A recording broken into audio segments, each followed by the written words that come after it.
რეგიონში არსებული სკოლების რეაბილიტაცია და თანამედროვე ინვენტარის აღჭურვა, სპორტდარბაზების მოწესრიგება, ახალგაზრდების ჩართვა გადამზადების პროგრამებში, მაღალმთიან სოფლებში სამედიცინო პუნქტების მშენებლობა და სოციალური პროგრამების ამოქმედება, რაც მოქალაქეებს საშუალებას მისცემს ისარგებლოს ხელმისაწვდომი ჯანდაცვის სისტემით. მთავრობის ხდომაზე მინისტრებმა დღეს აღნიშნულ საკითხებზე დეტალურად ისაუბრეს.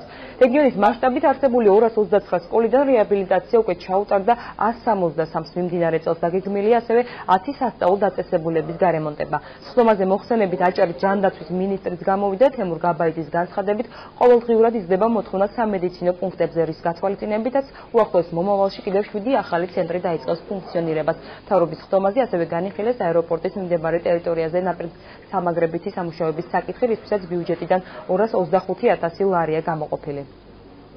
ჩვენი პროგრამის ერთ-ერთი ძირითადი მიზანია, რომ 2 წელიწადში საერთოდ სკოლის თემა დავხუროთ. სკოლა უკვე აღარ იყოს თემა იმისა, რომ გასარემონტებელია, ან შესაკეთებელია, 2 წელი უნდა ავიღოთ ბაზად, რომ საერთოდ თავიდან ბოლომდე განათლების სექტორში ჩვენ პრობლემა მოხსნათ.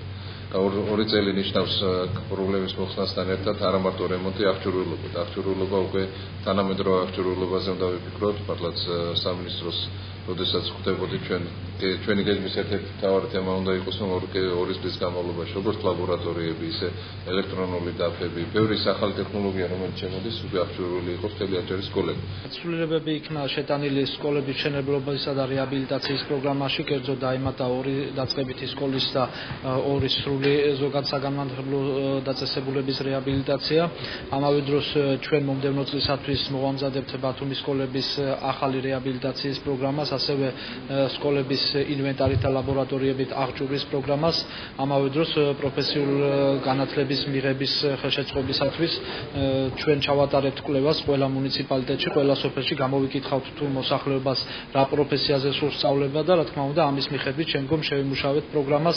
მიმდინარე წელს 7 ახალი თემის სამედიცინო პუნქტი გაიხსნა, 4 იქნება ხულოს რაიონში, 1 შუახევში.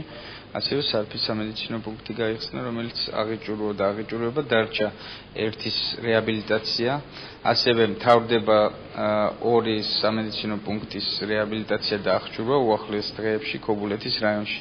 დღევანდელი ცვლილება ითვალისწინებდა ასევე სამედიცინო პროგრამის ბიუჯეტის გაზრდას. ჩვენი მთავარი ამოცანა, როგორც მოგეხსენებათ, არის ჯანდაცვის ხელმისაწვდომობა, ჯანდაცვის ხელმისაწვდომობის გაზრდისათვის კეთდება ქვეყანაში როგორც სადაზღვეო პაკეტების გაზრდა და სადაზღვეო ხალხის მოცულობაში გაზრდა, ასევე სამედიცინო პროგრამების შემუშავება და დაფინანსების გაზრდა.